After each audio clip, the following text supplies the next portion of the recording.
Afinal de contas, quem tem razão?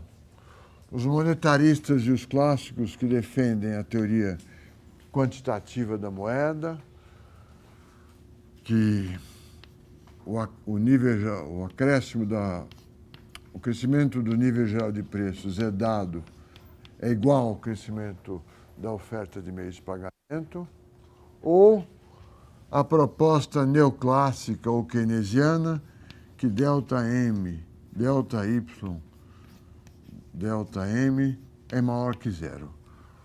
Qual é a raiz desses resultados tão diferentes? Vou fazer uma analogia da diferença de pontos de vista entre os clássicos e os seus seguidores e os keynesianos e os seus seguidores. Vamos ver se a analogia é útil. Há muito tempo que eu procuro uma analogia pedagógica, didática, para apresentar aos alunos. Nós podemos vamos supor aqui um problema de navegação marítima, para entenderem a diferença. Se não entenderem, não tem importância, vocês vão pelo menos entender um pouco de navegação. Mas eu espero que vocês entendam.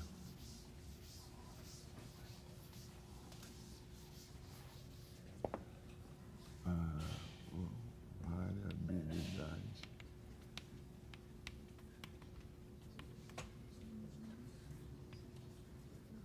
Monetária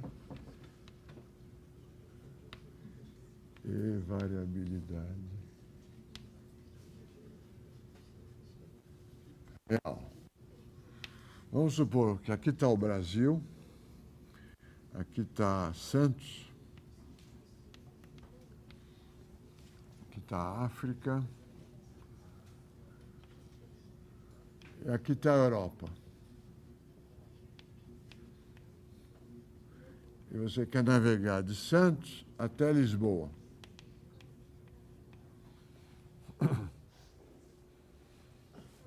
E aqui é o Oceano Atlântico, né?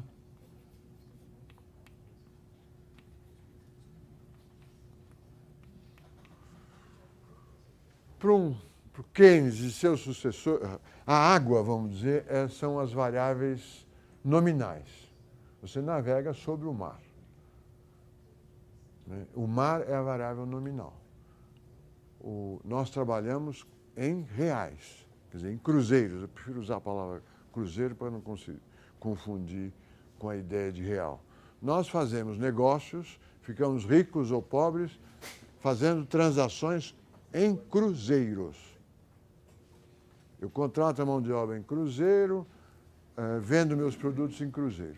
Eu posso estar atento a quantos cruzeiros, quanto vale cada um dos cruzeiros. Eu devo estar atento ao valor real deles.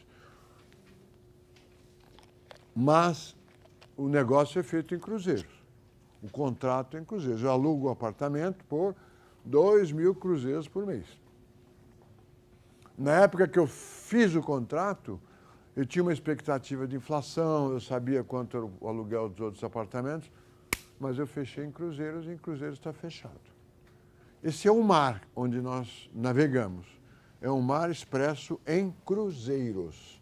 Eu quero ir de Santos para Lisboa, contrário do trajeto do Pedro Álvares Cabral. Eu sei exatamente a latitude e a longitude de Lisboa e sei exatamente a latitude e a longitude de Santos. Para ficar o exemplo mais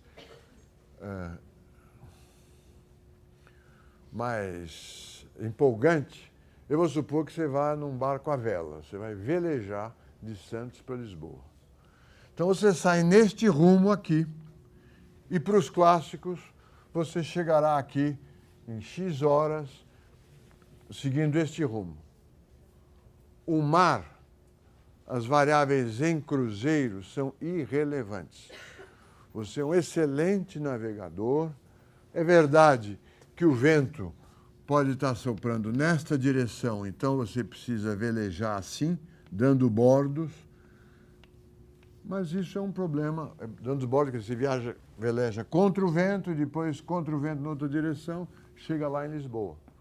É verdade que aqui o vento pode mudar, em uma certa altura aqui, o vento passa a ser de popa ou de través, e aí você vai reto, quer dizer, pode seguir essa trajetória que é ideal.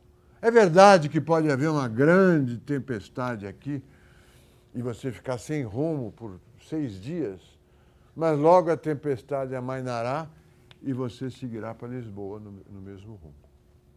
É um mar controlável.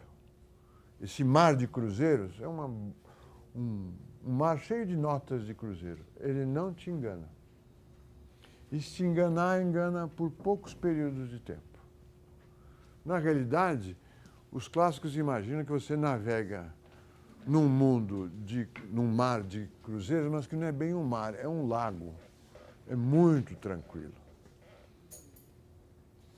O vento pode variar, mas você nunca perde o horizonte de vista. Mesmo que haja alguma tempestade no lago, logo ela desaparece e você, com a bússola, corrige o rumo. Você está sempre numa rota, num rumo, eu diria, de equilíbrio. Os desvios desse equilíbrio são temporários e sem efeitos sobre o seu destino final. Para os keynesianos e seus seguidores, esse aí é o Mar das Tormentas, que é uma imagem dos portugueses, né? O Mar das Tormentas, não sei se é o Atlântico ou se é o... Eu acho que é o Atlântico. Ele é cheio de tempestades, mudanças repentinas de vento, e tudo que você tem para navegar é o mar. Você não navega no ar. Você quer sai de Santos e vai para Lisboa, você conhece o rumo, mas a rota pode ser deslocada para cá, pode ser deslocada para cá. A tempestade pode fazer com que você tenha que parar em Recife. Aliás, o exemplo eu devia ter feito de Lisboa para Santos, né? Ou de Lisboa para Porto Seguro. Porque o Cabral saiu de Lisboa, por causa da calmaria, o inverso de uma tempestade, ele chegou ao Brasil, sem querer. Você pode naufragar. Você pode... o barco pode sofrer avarias. Portanto, o mar de cruzeiros, imagine um mar cheio de notas, ele é muito mais importante do que a origem e o destino final dessa viagem. Ele é relevante. Ele não só muda a rota, exige desvios de rota, mas ele pode interromper definitivamente a viagem ou levar a um destino diferente. Essa não é a visão dos clássicos. Para os clássicos, a navegação é num mar revolto, mas que quando ele se acalma, você vê sempre a mesma linha de horizonte e o seu barco está intacto. O dinheiro, que é o que fez essa revolta toda, não tem relevância. Tá certo? Essa é a analogia que eu queria apresentar, que é a diferença essencial, até hoje, entre clássicos e não clássicos. A forma de fazer essa argumentação vai mudando com o tempo e nós vamos passar por essas mudanças. A forma ingênua apresentada no livro-texto é que ninguém usa dinheiro, ninguém aplica as suas poupanças em dinheiro porque dinheiro não rende juros. Essa é a versão simplificada, didática do livro-texto. Depois ela vai se sofisticando. Olha, dinheiro é reserva de valor. Aí a reação dos clássicos. Olha, os trabalhadores, ainda que tenham ilusão monetária, seria uma palavra insatisfatória, ainda que eles estejam ligados a contratos, eles sabem, conhecem a inflação e imediatamente pedem o salário, que o seu salário seja corrigido de acordo com a inflação. Ninguém se engana com a ilusão monetária. Todos esperam, têm uma expectativa correta sobre o que vai acontecer no futuro. Eles sabem onde vai chover, eles sabem de onde vai vir o vento e, portanto, ele chega ao porto, ao destino, de qualquer forma. Para os keynesianos isso não é verdade. Olha, vamos pensar argumentos dos dois lados. Os trabalhadores não têm ilusão monetária, os proprietários de imóveis não têm ilusão monetária, mas eles alugam a sua força de trabalho, os seus imóveis, a um preço fixo. E, portanto, a variação do nível geral de preços terá uma influência no valor real que eles recebem, terá uma influência no valor real dos aluguéis de imóveis, dos salários, e terá um impacto sobre a produção. 10 anos de estagnação, ou 20 anos de estagnação, que é o que aconteceu na economia brasileira a partir dos anos 82, 80, mudam radicalmente a condição do barco, ou até o destino final.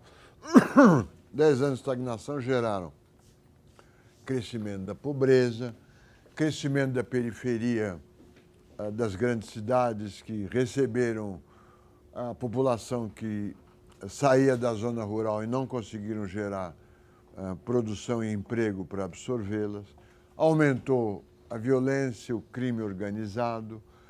Perdemos capacidade técnica nas indústrias, na agricultura não, mas nas indústrias que instaladas. Fecharam-se indústrias.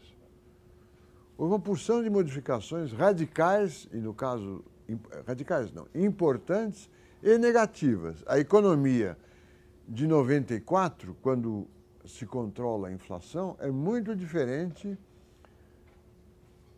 o rumo da economia de 94 é muito diferente, ou o barco da economia de 94 é muito diferente do barco da economia de 82. O equilíbrio de longo prazo foi alterado. Você não volta à situação original. O barco perdeu o mastro, você desistiu de Lisboa, vai parar no Senegal mesmo, que é mais perto. 2 marinheiros morreram, o comandante, houve um motim de bordo, foi enforcado. Agora quem comanda é um sujeito que pretende ser pirata e está indo para a Somália. É uma outra história. Não é a visão mecânica dos clássicos, você volta à situação original. Certo?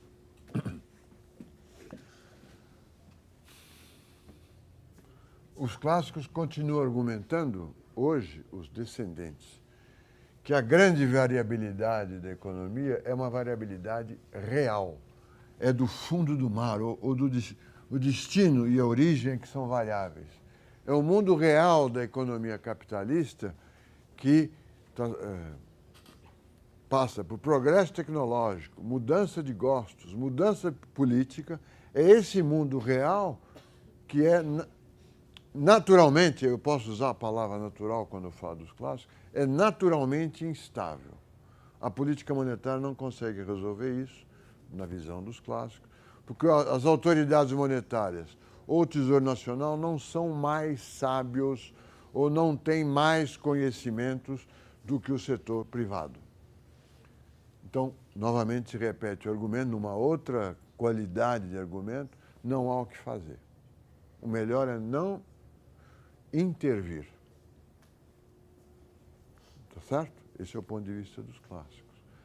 O que você tem aí de desemprego, de nações que vão muito bem, nações que vão muito mal, é do próprio funcionamento do mercado. Esse seria o argumento clássico. Não pense que uma autoridade monetária bem intencionada consiga encontrar um caminho melhor para essas economias. Eu acho que o Friedman está sempre falando isso, de boas intenções, o inferno está cheio. Tá certo? É o ponto de vista dos conservadores. e aí os argumentos vão variar. É porque a política monetária, só se ela for surpreendente, ou seja, só se ninguém souber que ela está sendo executada, é que gera efeitos. A política fiscal também atrapalha, e se não atrapalha, atrapalha porque o governo fará mais gastos e o governo é ineficiente. E se ela não atrapalha, é inócua, porque quando o governo faz gastos e gera um déficit, o público reduz o seu consumo, que sabe que vai ter que pagar mais impostos no futuro.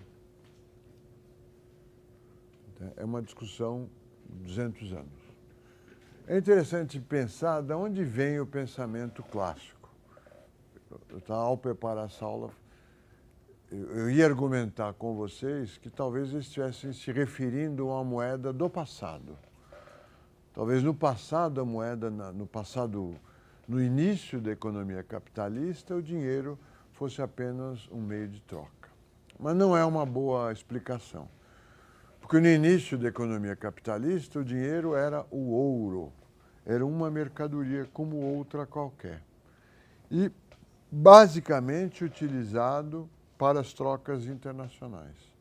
As empresas eram menos especializadas, então a fazenda brasileira ela produzia para fora a cana-de-açúcar, o açúcar, e o resto era tudo produzido internamente. A agricultura do arroz, do feijão, do milho, da mandioca era para alimentar os escravos que não recebiam salários, não tinha moeda. Era só na troca internacional. A origem do dinheiro também é nas trocas internacionais. Quando ele começa a aparecer, ele é mais importante no comércio internacional do que na economia doméstica. Então, essa não seria uma boa explicação. Talvez a razão dessa diferença seja o propósito permanente dos clássicos em justificar como natural e bem-vindo o funcionamento da economia capitalista. Ela funciona bem, não há nada o que fazer. Talvez seja decorrente da visão libertária dos clássicos, a favor do individualismo, da autonomia do cidadão, do consumidor, e, portanto, o governo é só um empecilho, um chato que vem atrapalhar a realização dos meus desejos, da minha criatividade e dos meus planos de vida. Essa diferença também pode ser mostrada numa discussão viva até hoje, que é a discussão do imposto inflacionário. Vocês já ouviram falar nisso?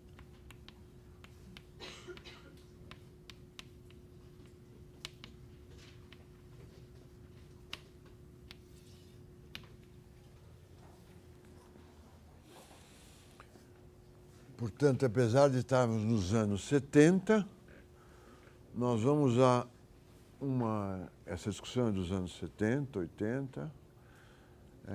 Esse conceito está vivo nos dias de hoje. É o argumento que foi utilizado para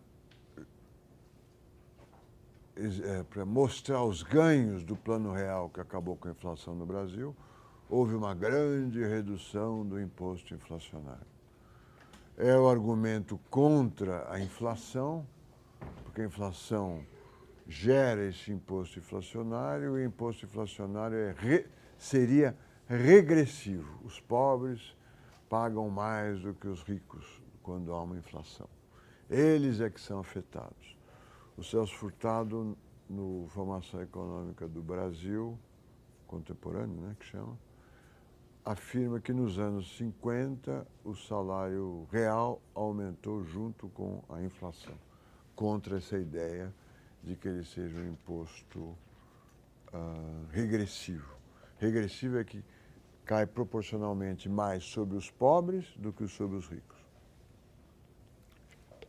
Nós vamos mostrar essa discussão para entenderem mais uma vez a diferença entre a moeda dos clássicos e a moeda dos keynesianos. Para estudar o imposto inflacionário, eu vou desenhar aqui, é uma discussão da teoria de bem-estar. Portanto, tem coisas esotéricas aí. Aqui eu vou colocar a taxa de juros nominal, aqui a demanda real por meios de pagamento. Esse é um artigo famoso, Bailey, é o Martin Bailey, esse aqui, ó. The Welfare Cost of Inflationary Finance. Os custos de bem-estar do financiamento inflacionário. Vamos desenhar aqui a curva de demanda de moeda, que é uma função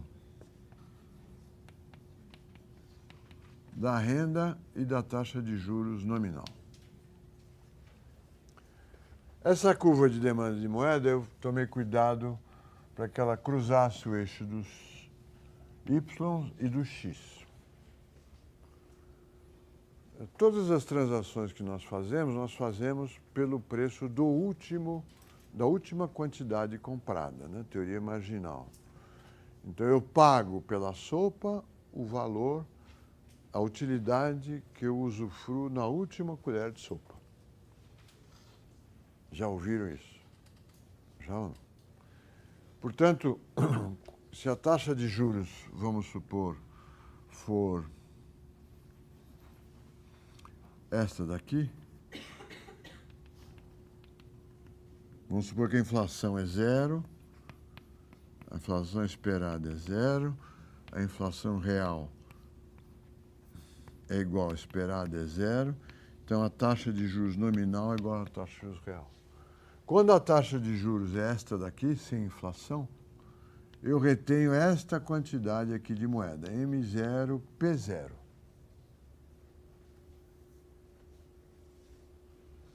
E usufruo, ganho uma utilidade total, suponha que essa curva aqui seja a curva de utilidade marginal.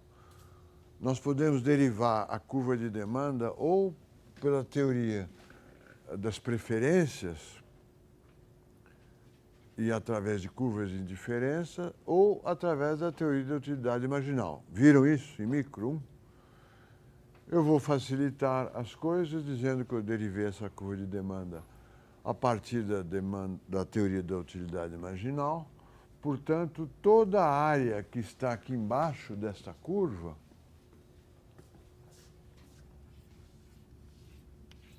é a utilidade total.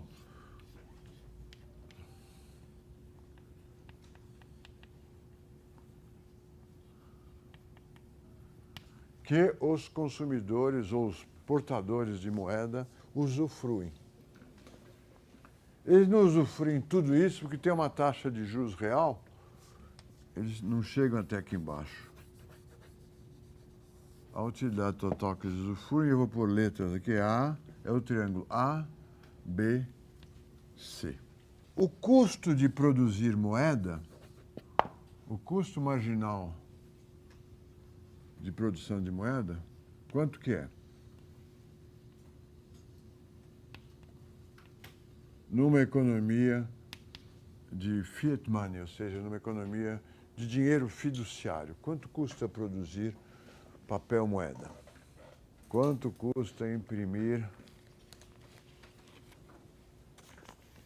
essa nota aqui de R$20, um papel especial que não pode ser falsificado, com uma tarja metálica aqui, um desenho sofisticado aqui na frente e aqui um mico-leão dourado. Quanto custa? Custaria R$20? Custa 0,005. É muito barato. Não para produzir uma. Isso aqui é produzido aos milhões, aos bilhões, depois é renovado em máquinas muito rápidas. Esse papel se produz, costuma ser uma empresa estrangeira, mas talvez localizada no Brasil já. Se produz muito desse papel, a impressão é fácil. Ele não custa R$20, senão seria uma moeda da mercadoria, né? Eu dissolveria isso na água e teria algum material que valesse R$20. Não custa nada. A hipótese mais simplista que eu posso fazer custa zero. O custo marginal de produzir uma nota de qualquer valor é zero. Se fosse 20, eu produziria só nota de 50, de 1.000. Ficaria mais barato, não é? Não custa nada, é praticamente nulo. O faturamento da casa de moeda, da moeda é impressionante, porque ela produz dinheiro para um país de mais ou menos 200 milhões de habitantes. Mas por moeda, por papelzinho impresso, nós podemos supor que é zero. Tá certo? Então, primeiro nós já temos aqui um problema. Se o custo marginal é zero, as pessoas deveriam reter toda essa quantidade de moeda aqui, onde o custo marginal é igual ao preço. Esse aqui é o ponto de ótimo.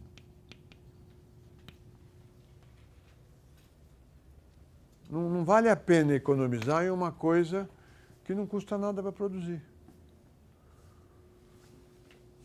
Não é?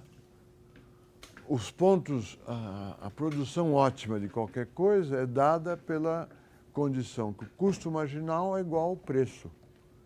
Se o custo marginal é zero, o preço deveria ser zero. Para que economizar nisso aqui? Se eu preciso de um caixa gostaria de ter um caixa de 2 vezes a minha renda, eu ganho 3 mil, quero ter um caixa de 6 mil. Para evitar qualquer surpresa, não há sentido em economizar. Eu posso ter um caixa de 6 mil.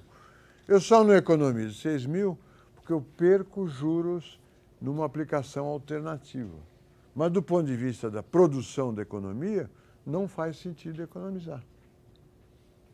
O Friedman propõe, por causa disso, ou ele ou o Bailey, que o ponto ótimo seria um ponto em que a taxa de inflação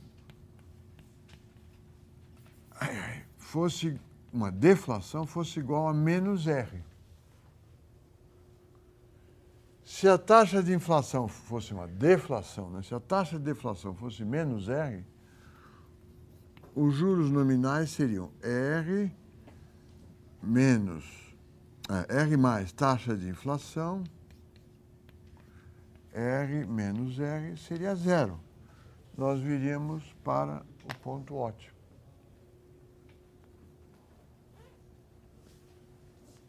E a melhor coisa seria ter uma deflação igual à taxa de retorno média da economia ou dos ativos alternativos igual a R.